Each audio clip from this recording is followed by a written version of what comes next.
రాక్షసు విలువలు రాజ్యమేలేది నరక ప్రాయపు సంగములోన మానవ ధర్మం మంట గలిసిన మరణ హోమము జరుగుతున్నదా కలకలలాడిన ఓ నవవధువా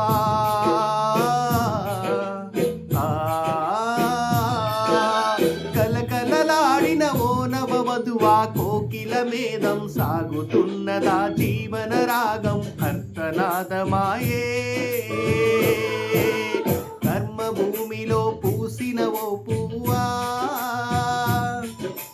విరిసి విరియని ఓ చిరునవ్వా కన్నుల ఆశలు నీరై కారక కామాందులకే బలి అయిపోయావా